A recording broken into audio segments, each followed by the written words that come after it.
Formula ఈ car race కేసులో రేపు ఈడీ ముందు హాజరు కాబోతున్నారు కేటీఆర్ ను ఈడీ అధికారులు ప్రశ్నించబోతున్నారు. ఉదయం 11 గంటల నుంచి విచారణ మొదలు కానుంది. ఇప్పటికే బిఎల్ఎన్ రెడ్డి, అరవింద్ ను ఈడీ అధికారులు ప్రశ్నించారు. ఫార్ములా ఈ కార్ రేస్ కేసులో కేటీఆర్ కు సుప్రీంకోర్టులో ఊరట దక్కలేదు.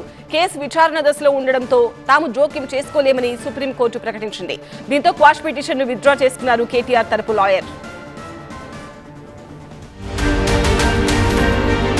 సుప్రీంకోర్టులో క్వాష్ పిటిషన్ విత్డ్రా. గురువారం ఈడీ ముందు విచారణకు కేటీఆర్. ఫార్ములా ఈ కార్ రేసులో కేటీఆర్ దాఖలు చేసిన క్వాష్ పిటిషన్ పై సుప్రీంకోర్టులో వాడివేడి వాదనలు జరిగాయి. జస్టిస్ బేలయం త్రివేది, జస్టిస్ ప్రసన్న వర్లే ధర్మాసనం ముందు కేటీఆర్ తరపున న్యాయవాది సుందరం, ప్రభుత్వం తరపున ముకుల్ రోహత్ కి వాదనలు వినిపించారు.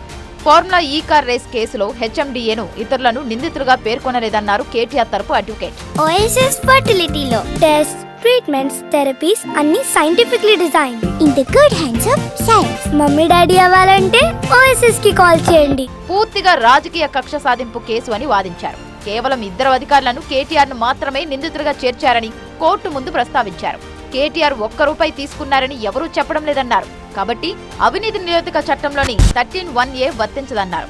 ఇందులో పీసీ యాక్ట్ 13(1)A అసలే వర్తించదన్నారు అడ్వకేట్. ప్రభుత్వం తరపున ముకుల్ రోహత్ కి వాదనలు వినిపించారు.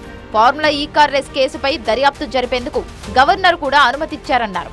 ఈ కేసుపై సమగ్ర దర్యాప్తు జరగాలన్నారు. ఇరువైపులా వాదనలు విన్న సుప్రీంకోర్టు ఈ స్టేజ్ లో తాము జోక్యం చేసుకోలేమని స్పష్టం చేసింది.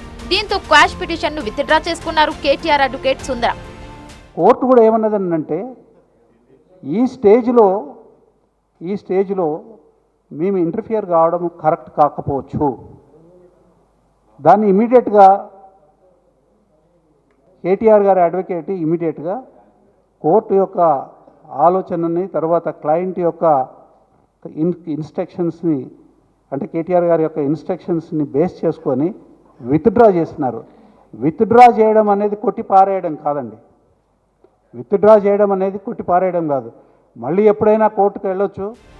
ఫార్ములా ఈ కార్ రేసులో ఈ నెల 7న ఏసీబీ ముందు హాజరయ్యారు బీఆర్ఎస్ వర్కింగ్ ప్రెసిడెంట్ కేటీఆర్. ఇదే కేసులో గురువారం ఈడీ అధికారుల ముందు హాజరవుతారు కేటీఆర్.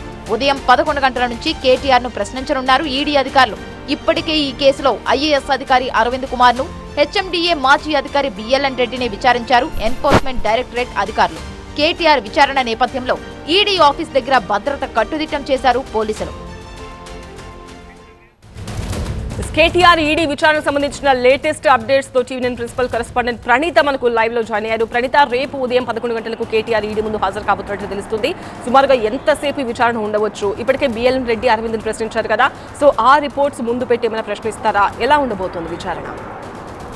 ఆల్రెడీ ఏసీబీ ఎదుట కేటీఆర్ అటెండ్ అయినటువంటి విషయం తెలిసిందే. ఈ నెల 9వ తారీఖున ఆయన ఏసీబీ ఎదుట అటెండ్ అయ్యారు. దాదాపు 7 గంటల పాటు ఆయనని ఏసీబీ విచారించింది.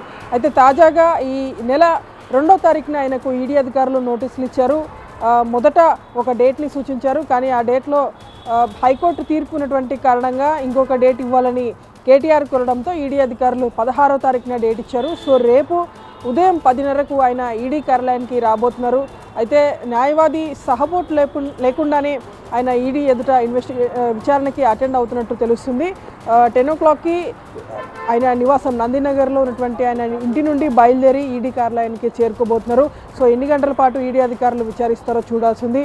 ఆల్రెడీ ఈడీ ఎదుట ఇంకొక 2 అక్యూజ్డ్ ఐఏఎస్ అరవింద్ కుమార్తో పాటు మాజీ చీఫ్ ఇంజనీర్గా ఉన్నటువంటి బిఎల్ఎన్ రెడ్డి, ఇద్దరు కూడా ఈడీ విచారణని వాళ్ళు ఎదుర్కొన్నారు. దాదాపు 7 నుండి 8 గంటల పాటు కూడా ఇద్దరిని ఈడీ అధికారులు విచారించారు. సో వాళ్ళు ఇచ్చేటువంటి ఇన్ఫర్మేషన్ని బేస్ చేసుకొని ఫర్దర్గా కేటీఆర్ని ప్రశ్నించబోతున్నారు.